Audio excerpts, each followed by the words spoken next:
한국인의 평균 수명이 어느덧 80세를 넘어서고 있습니다. 100세 인생이라는 노래가 큰 인기를 끌기도 했습니다. 100세 시대를 앞둔 우리 사회는 노년들의 건강을 위해서 각종 보험과 경제적 자립을 위한 아이디어를 내놓고 있습니다. 그런데 건강의 기본 조건이라는 운동 분야는 어떨까요? 노인들은 건강을 위해서 어떤 운동을 하고 있을까요? 혹시 적당한 운동을 찾지 못해서 포기하고 있는 것은 아닌가요? 상심지 카메라가 여전히 걸음마 수준인 노인 생활체육 그 현장을 찾아갔습니다.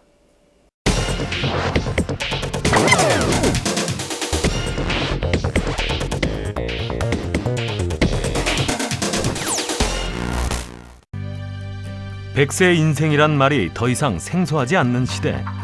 늘어난 수명만큼 얼마나 건강하게 살 것인지에 대한 관심이 높아지곤 있지만 건강 100세를 산다는 것이 그리 쉬운 일은 아니다. 2013년 기준 한국인 남성과 여성의 기대 수명은 각각 77세와 83세. 하지만 질병 없이 건강하게 사는 기간을 의미하는 건강 수명은 그보다 평균 10살이 낮았다. 노년에 10년을 병마와 싸워야 한다는 뜻이다. 실제로 지난해 21조를 기록한 65세 이상 노인 1인당 연간 의료비는 앞으로 점점 증가 추세를 이어가 2060년에는 390조에 달할 것으로 예측되고 있는데 건강이 곧 돈으로 연결되는 시대.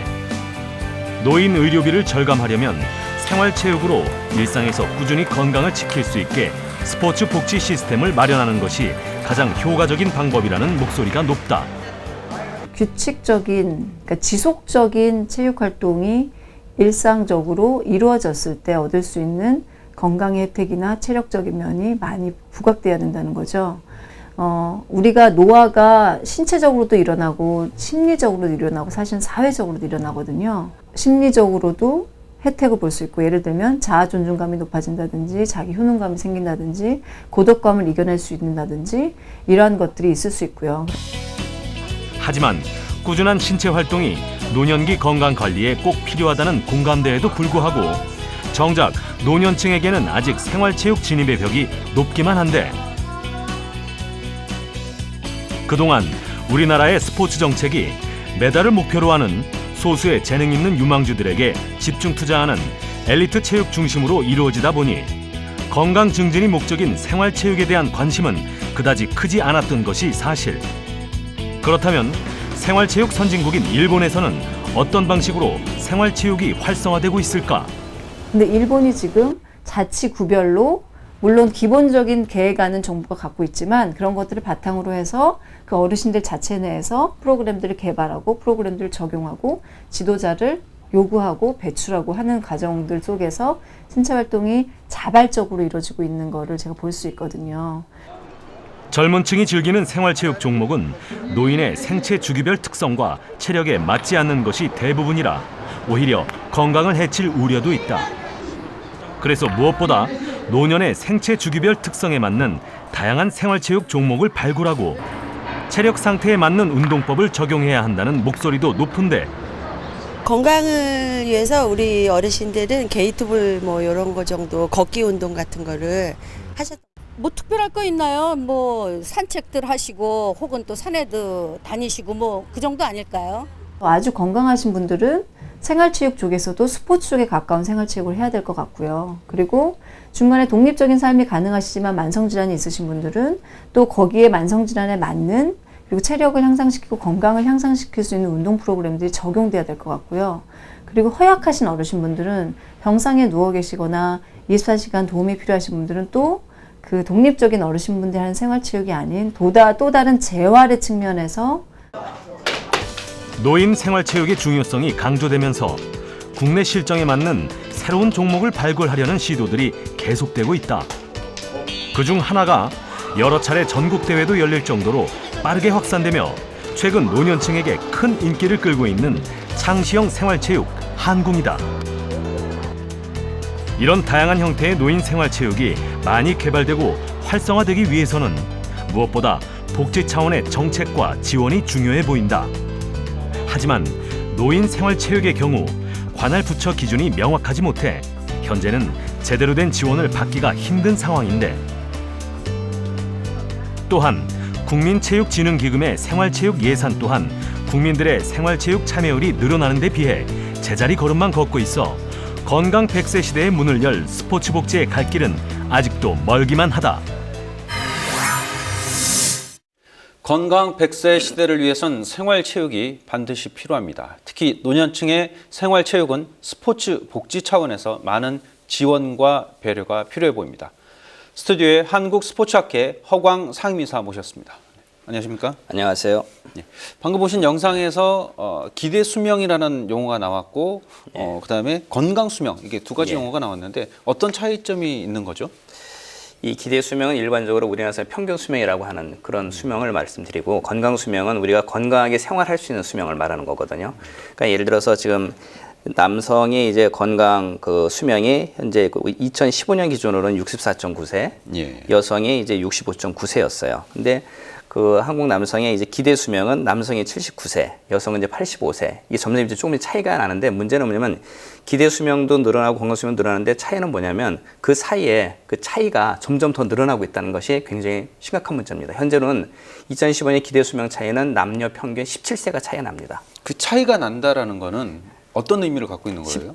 17년 동안 만성 질환을 가지고 생활한다고 생각하시면 됩니다. 그러니까 65세 이상의 노인들이 88%의 만성 질환을 가지고 있고요. 만성 질환을 가지고 계신 분들 중에서 97%가 기능적인 제한, 생활에 지장을 받고 생활하고 있다는 얘기입니다.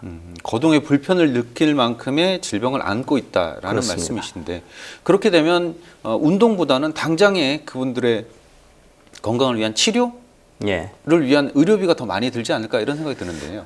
많죠. 지금 우리나라 정책으로 보면은 과거에는 뭐가 아프면은 그다음부터 병원 치료를 하는 정책으로 하다 보니까 의료비가 계속 많이 들어가고 있는 상태거든요. 네네. 일본 같은 경우는 노인 체육 자체를 건강하고 의료비 절감 목적으로다가 노인 운동을 실시를 하고 있거든요. 네. 이제 실제로 보면 우리 데이터도 보면은 이 일상생활의 시작 여부는 많은 암이라든 전체를 통해서 제일 크게 문제되는 게 노인의 골절 후유증, 요통, 자골통, 디스크, 관절염이 전체 88%에서 90% 정도 차이를 가지고 있습니다. 그 얘기는 무슨 얘기냐면 노인 질환 중에서 근골격계 질환이 노인 활동에 절대적인 영향을 미치고 있는 거죠. 삶의 질에. 네. 그러니까 그 부분을 해결할 수 있는 유일한 방법은 건강으로 예방과 재활을 할 수 있는 운동이 필요로 하는 거죠.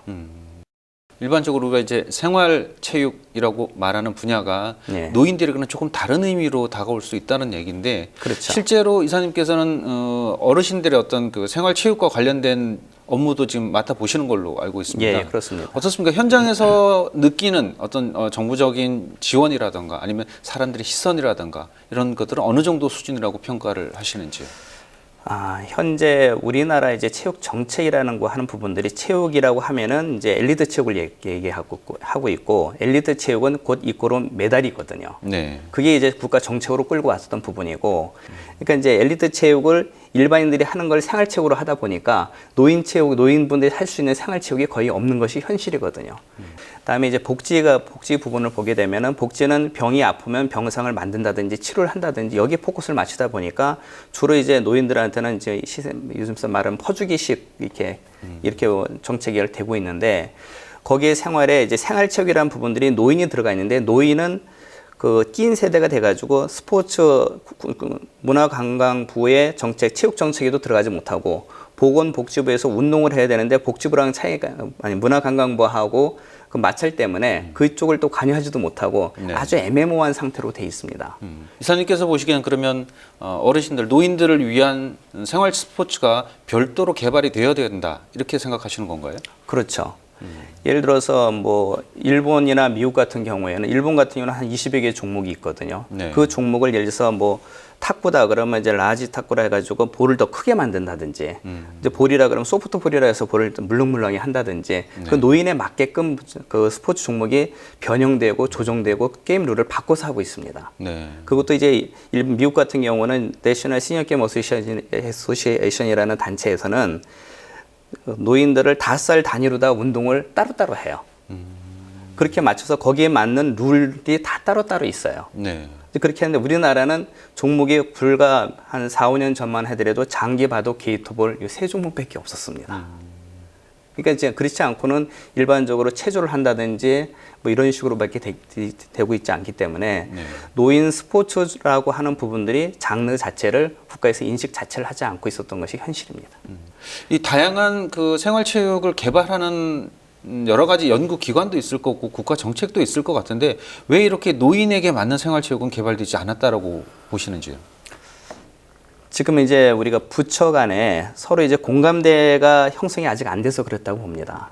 지금 우리가 노인 건강 100세 시대를 살아가고 있고 또 이제 100세 시대를 준비를 해야 되는 과정인데 우리나라는 개발 도성에 빠른 속도로 개발을 하다 보니까 우리나라 알리기 위해서 엘리트 체육 종목을 그 포커스를 거기에 맞춰서 모든 정책을 몰입을 했었고요.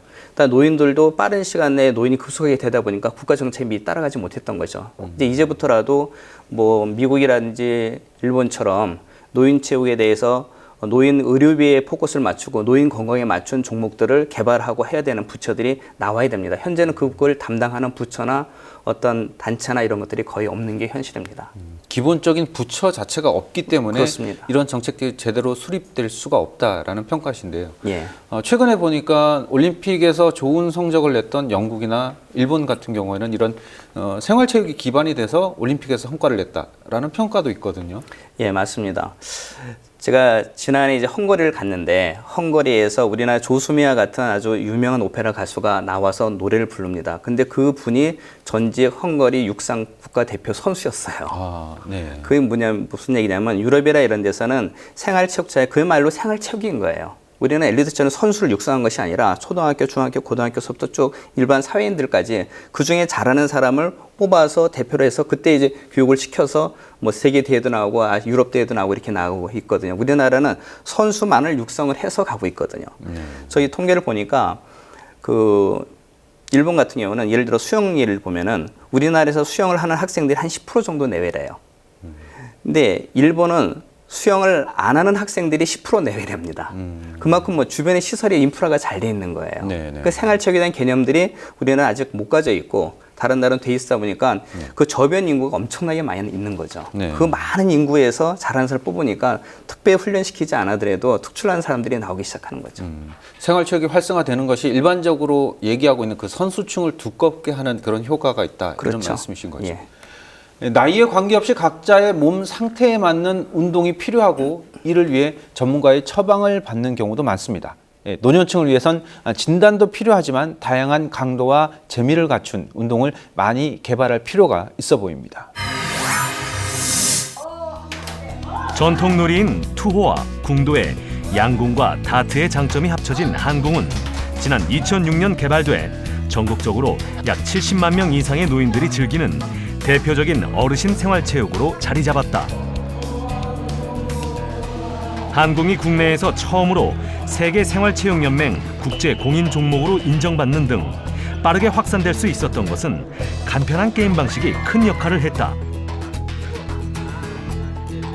끝이 자석으로 된 핀을 양손을 모두 사용해 던지는 것이 특징이며 이때 팔은 스트레칭 하듯 구부렸다가 펴준다. 표적에 맞은 한궁핀은 점수가 자동으로 합산되는데 한궁 표적판에 접목된 충격 접점 인식 기술과 자동 점수 합산은 발명 특허를 받았다. 그 3대가 그 공감할 수 있는 생활 스포츠로서 작은 공간에서 다양한 그런 그 프로그램으로서 즐길 수 있는 그런 운동이기 때문에 또 쉽게 접근할 수 있는 그런 그 생활체육 스포츠입니다. 그리고 우선 경기 방식이 그 어렵지가 않기 때문에 그 좁은 공간에서 그 4m에서 양손을 사용하면서 우리가 운동하는 것이기 때문에 흔히 우리가 그 노인들한테는 그 흔히 우리가 얘기하는 노화 과정에서 나타나는 근골격계 질환을 해결할 수 있는 아주 커다란 장점을 갖고 있습니다. 부천의 한 경로당. 이곳에도 작년부터 한궁 바람이 불기 시작하면서 어르신들 사이에 많은 변화가 생겼다. 맨 처음 낯선 생활체육 종목인 한궁을 보고 이게 무슨 운동 효과가 있을까 반신반의하던 것도 잠시. 쉽고 여러 명이 함께할 수 있어 금세 한궁의 매력에 빠져들었다. 처음에는 작년에 했는데 5명 가지고 시작했어요. 그런데 우리 회원들 이제 홍보하다 보니까 너무 재미가 있고 앉아서도 할 수 있고 실내에서 비가 오나 눈이 오나 실내에서 하니까 너무 좋고요. 한궁을 시작하기 전까지만 해도 경로당 안을 어르신들이 3, 4, 5 모여 가만히 앉아 TV를 보며 시간을 때우던 것이 고작이었지만 꾸준히 한궁을 통해 운동을 즐기는 인원이 늘면서 경로당 분위기도 활기차졌다. 또 좌우 어깨도 좋아지고 팔 운동도 좋고 뇌도 좋아지고 눈도 집중력을 하기 때문에 눈도 좋아지는 것 같아요. 팔 운동 예, 팔 운동 아주 그냥 잘 되고 있습니다. 몇 개월 하셨어요? 한 7, 8개월? 즐거운 마음으로 꾸준히 연습을 계속하다 보니 대회에 나가서도 좋은 성적이 따라오는 것은 당연한 일. 노년기 가장 두려워하는 치매나 우울증 걱정도 이렇게 다 함께 한궁을 즐기다 보면 금세 날아가 버린다. 그렇다면 실제로 한궁이 가지는 운동 효과는 얼마나 될까? 양손을 사용하면서 그 운동을 할 때는 그 뇌의 기능이 활발하게 움직이는 걸 우리가 볼 수가 있고, 또 두 번째는 그 경기력에 집중하다 보면 그 몰입 상태로 인해서 어떤 정신적으로 보면은 상당히 집중력이 높아집니다. 그래서 이거는 뭐 노인뿐만 아니라 청소년들에게도 굉장히 중요한 어떤 그런 부분이 되고 있죠. 이렇게 한궁 같은 생활체육을 평소에 꾸준히 즐기는 것만으로도 신체적으로나 정신적으로 건강 증진 효과를 거둘 수 있는데 노인 의료비를 10% 절감할 수 있는 수준이다. 100세 시대에 스포츠가 최선의 복지로 꼽히는 건 바로 이런 이유 때문 아닐까? 한궁으로 시작된 노인 생활체육 활성화의 움직임이 많은 관심 속에 지속될 수 있기를 기대해본다. 네, 이사님. 영상에서 이제 한궁이라는 스포츠에 대해서 잠깐 소개가 됐었는데 지금 스튜디오에 이제 한궁과 관련된 이 장비들이 나와 있습니다. 예. 간단하게 좀 소개를 해주신다면요.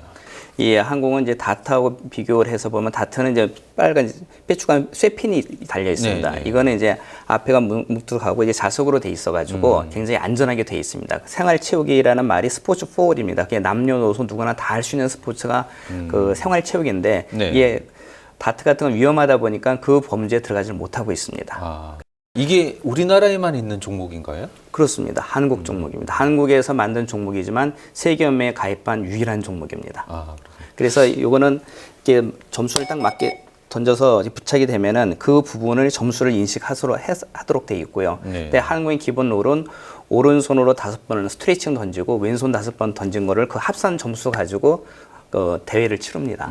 그래서 양손 스트레칭 운동을 기본으로 해서 이제 노인들이라든지 장애인이라든지 양손 운동하고 주의 집중력을 키우는데 굉장히 큰 역할을 하고 있는 운동으로 알려져 있습니다. 이게 아까 말씀하신 것처럼 세계 생활체육연맹에서는 이 종목을 인정을 했는데 국내에서는 과연 그러면 어느 정도 보급이 됐고 정부에서는 이 종목을 어떻게 바라보고 있습니까? 지금 국내에서는 우리가 그동안 아까 노인 정책하고도 똑같은 얘기입니다. 우리가 노인 체육을 갖다가 진행을 하다 보니까 노인 체육 하는 부분들을 생활체육 부분에서 인정을 하지 않았던 부분들이 있습니다. 네. 저희가 노인 체육을 한 지가 10년 동안 이 한국을 진행해 왔거든요. 네. 그러니까 아까도 말씀드린 대로 북부에서 나왔지만 70만 명 이상이 지금 한국을 하고 있고 대회가 연간 한 300회 정도를 대회가 하고 있습니다. 그 어르신들이. 네. 그렇게 하면서도 어르신들은 조직력이 잘 안 되잖아요. 그러니까 조직을 하려면 생활체육에 가입하고 조직을 만들어야 되는데 그것이 특수한 부분이죠. 그게 소외계층에 대한 부분들이라서 그러다 보니까 저변 인구는 많지만 조직적이지 못한 부분이 가장 안타까운 부분이죠. 그래서 현재 한국이 그래도 생활체육회나 체육회에 가입할 수 있는 단계까지는 저희가 이미 준비가 돼 있습니다. 어떻게 보십니까? 이렇게 새로운 노인들을 위한 생활체육이 어느 정도 지금 준비가 되고 있다라고 생각하시는지요? 현재 노인 체육의 새로 종목을 개발한 거는 국내에서는 저희 한국이 처음인 거고요. 네. 그다음에 일본에서는 노인이라든지 어린이들이 맡은 종목들을 개발을 계속해 나가고 있어요. 근데 우리나라는 그런 제품을 개발하고 개발하고 그런 종목을 만드는데 국가에서 문화체육관광부라든지 체육회에서 그걸 지원해주는 프로그램이 전혀 없는 거예요. 그러다 보니까 누가 만들려고 엄두를 내지 못하고 있는 것이죠. 그럼 그렇게 개발을 하기 위해서는 가장 먼저 선행돼야 될 조건이 그럼 정부에 있다라고 보시는 건가요? 우선은 이제 노인 체육을 활성화해서 의료비를 줄인다는 정책이 하나 서야 돼요. 그런 부분이고, 네. 일단 우리나라에 그런 노인 정책에 맞는 스포츠 종목을 만들어서 종목을 개발하고 육성하는 프로그램들이 있어야 됩니다. 네. 노인들이 그 인구가 수가 많아지면서 노인들을 위한 정책들이 많이 필요하고 그것에 대한 필요성도 인정을 하지만 정작 이 운동에 대한 부분은 아직 인식이 부족하다 이렇게 그렇습니다. 평가를 할 수 있겠네요. 예. 실제로 저기 일본 같은 경우에는 88년도부터 이제 노인 체육이 진행을 돼 왔는데 네. 그때부터 일본은 뭐냐면 노인 체육의 포커스가 뭐냐면 노인 건강하고 노인 건강과 노인 의료비 절감을 목적으로 두고 스포츠 종목을 육성 개발을 해왔습니다. 네. 그렇게 하다 보니까 연령별로 거기에 맞춰서 다 운동할 수 있도록 만들고 또 이제 고령에 놓으면 고령의 노인에 맞춤 할 수 있는 뭐 포카놀이를 한다든지 다양하게 개발을 해왔거든요. 그러니까 우리는 지금 그 정책이 없기 때문에 누가 그걸 끌고 갈 수 있기가 굉장히 어려운 거예요. 예, 마지막으로 아무래도 이런 정책들을 결정하는 그 입안자들에게 좀 부탁을 좀 드려야 될 것 같은데요. 네. 이 노인의 어떤 인생과 건강을 위해서는 반드시 이렇게 생활체육의 다변화가 필요하다라는 점에 있어서 입안자들에게 부탁을 당부를 드리고 싶은 말씀이 있다면 한 말씀 부탁드리겠습니다. 아까도 말씀드렸지만 17년을 갖다 만성질환을 갖다 가지고 살게 되고 그중에서 10여 년 동안 거동 못하게 살아가는 이 상황이 바로 현실이거든요. 이 부분들을 정확히 인식을 하고 그다음에 그 부분들이 근권력계에 대한 부분인데 근권력계의 문제 질환들은 운동을 통해서 해결할 수 있는 거거든요. 이 부분들은 복지부나 문광부나 서로 협력을 해서 노인 체육에 대한 부분들에 대해서 정책적으로 같이 협력을 해서 그게 이제 창조 경제가 나올 수 있는 부분들이거든요. 네. 그런 정책 기반이 만들어져서 실질적인 노인 운동, 또 건강한 노인, 그다음에 건강한 가정, 건강한 사회가 만들어질 수 있도록 정책이 반드시 만들어졌으면 하는 것이 바람입니다. 단순히 어떤 산업적인 측면뿐만 아니라 국가의 미래를 위해서도 이 부분은 반드시 국가가 정책적으로 정리를 해야 된다. 맞습니다. 말씀이시죠. 네, 지금까지 도움 말씀의 한국스포츠학회 허광 상임이사였습니다. 네, 감사합니다. 감사합니다.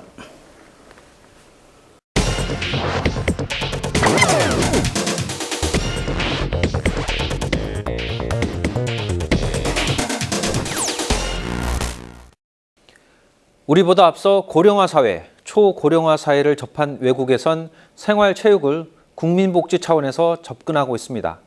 단순히 평균 수명을 늘리는 것에 만족하는 것이 아니라 건강하고 즐겁게 오래 사는 사회를 만들기 위해서 국가적인 노력을 경주해오고 있다는 말입니다. 왜냐하면 노인이 건강하지 않으면 사회가 책임져야 할 경제적인 부담이 급격하게 늘기 때문입니다. 오는 2026년엔 우리나라의 65세 이상 노인 인구의 비율이 20%가 넘는 초고령화 사회가 시작될 것이라는 전망입니다. 인구 5명당 1명꼴인데요. 지금부터라도 이분들을 위한 건강복지의 준비를 서둘러야 할 것으로 보입니다. 오늘 순서 여기까지입니다.